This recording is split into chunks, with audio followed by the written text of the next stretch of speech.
Breaking news. Duvvada Srinivas Madhuri అనుమతి లేని మద్యం పార్టీలో పాల్గొన్నట్టు తెలుస్తా ఉన్నది. ఆ మద్యం పార్టీలో పైన ఎస్ఓటి పోలీసులు ఈరోజు అర్ధరాత్రి 2 గంటల ప్రాంతంలో దానిపైన రైడ్ చేశారు. ఆ రైడ్లో భాగంగా అనుమతి లేని మద్యం అలాగే హుక్కా బాటిల్స్ కూడా దొరికినట్టు తెలుస్తా ఉన్నది. కేవలం మద్యం హుక్కానే కాకుండా గాంజాయి ఇతర డ్రగ్స్ పదార్థాలు కూడా ఉన్నట్లు అనుమానిస్తూ ఉన్నారు. ఈ నేపథ్యంలోనే ఆ పార్టీలో ఎమ్మెల్సీ దువ్వాడ శ్రీనివాస్ అలాగే దివ్వెల మాధురి పాల్గొనడంపై అయితే ఇప్పుడు అందరిలో ఆసక్తి నెలకొంది. వారు అసలు ఎందుకు పాల్గొన్నారో, అది ఎవరి బర్త్డే పార్టీ అనేది కూడా ఇప్పుడు చర్చనీయాంశంగా మారింది. ముఖ్యంగా దువ్వాడ శ్రీనివాస్ అనుచరుడైన పార్థసారథి బర్త్డే పార్టీలో భాగంగానే మొయినాబాద్, రంగారెడ్డి జిల్లా మొయినాబాద్లోని ది పెండెంట్ ఫామ్ హౌస్లో ఆ పార్టీని నిర్వహిస్తున్నట్టు తెలుస్తూ ఉన్నది. అయితే ఆ పార్టీ నిర్వహణలో పోలీసుల అనుమతి తీసుకోలేదనేది స్పష్టమవుతా ఉన్నది. పోలీసుల అనుమతి తీసుకోకుండా అలాగే ఇంపోర్టెడ్ బాటిల్స్ అంటే మద్యం బాటిల్స్, ఫారెన్ బాటిల్స్ను అక్కడ ఆ పార్టీలో సేవిస్తున్నట్టు, ఆ పార్టీలో సర్వ్ చేస్తున్నట్టు అయితే పోలీసులకు అనుమానంతో అక్కడ దానిపైన దాడులు చేశారు. ఆ దాడిలో భాగంగా మొత్తం 7 ఫారెన్ బాటిల్స్ను అలాగే హుక్కా సెట్లను కూడా వారు స్వాధీనపరుచుకున్నారు.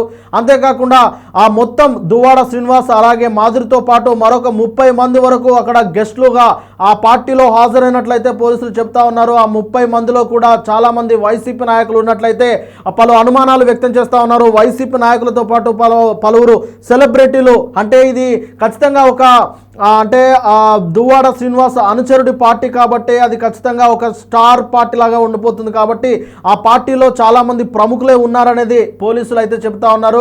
అయితే ఆ ప్రముఖులు ఎవరు, ఆ వైసీపీ నాయకులు ఎవరు, సినిమా సెలబ్రిటీలు ఎవరు పాల్గొన్నారు అనేది అయితే ఇప్పటికీ బయటకు రాలేదు. కానీ వారిని అయితే 2 గంటలకే అదుపులోకి తీసుకున్నట్టయితే తెలుస్తూ ఉన్నది. ముఖ్యంగా అనుమతి లేని మద్యం అక్కడ ఏరులై పారుతుందన్న ఒక అనుమానంతో పోలీసులు దాడులు చేసినట్టు తెలుస్తూ ఉన్నది.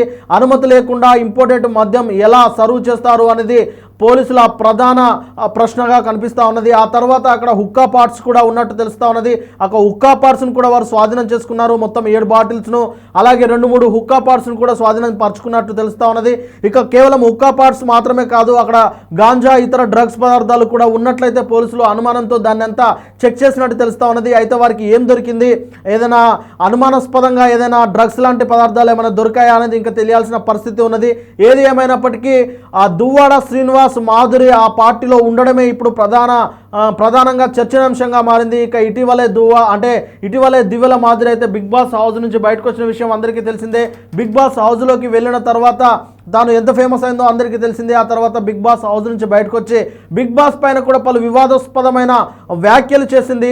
ఆ తర్వాత తాను ఎంత వైరల్ అవుతుందో, ఇలాంటి నేపథ్యంలోనే తాను ఈ బర్త్డే పార్టీలో పాల్గొనడం కూడా అంతే వైరల్ అవుతుంది. అయితే ముఖ్యంగా కొంతమంది చెప్తున్న విషయం ఏంటంటే మాధురి బిగ్ బాస్ హౌస్ నుంచి బయటకు వచ్చిన తర్వాత ఎలాంటి పార్టీ ఎలాంటి సెలబ్రిటీలు చేసుకోలేదు, అలాగే ఆమె బర్త్డే కూడా ఉన్నది. అందుకని చెప్పేసి 2 పార్టీలు కలిసి వచ్చేలా దువ్వాడ శ్రీనివాసే మొయినాబాద్ ది పెండెంట్ ఫామ్ హౌస్లో ఈ బర్త్డే పార్టీని ఏర్పాటు చేశారన్నట్టు కొన్ని వాదనలు అయితే వినిపిస్తూ ఉన్నాయి. అయితే తన అనుచరుడు పార్థసారథి బర్త్డే పార్టీలో భాగంగానే ఈ పార్టీ జరిగిందనేది కొంతమంది చెప్తా ఉంటే, తన బర్త్డే పార్టీ కారణంగానే మాధురికి సంబంధించిన సెలబ్రేషన్ అక్కడ జరుగుతున్నదని, అందుకోసమే ప్రముఖులైన వైసీపీ నాయకులు, ప్రముఖులైన సెలబ్రిటీలు మాత్రమే ఆ బర్త్డే పార్టీలో చాలా లిమిటెడ్ మెంబర్స్ అంటే 30-33 మంది 30-35 మంది వరకే ఆ బర్త్డే పార్టీలో పాల్గొని అక్కడ ఎంజాయ్ చేస్తున్నట్లయితే పోలీసులు గుర్తించారు. అయితే ముఖ్యంగా పోలీసులకు అనుమానం రావడానికి ఒకే ఒక కారణం, అనుమతి లేని మద్యం బాటిల్స్ అలాగే డీజే సౌండ్స్ అక్కడ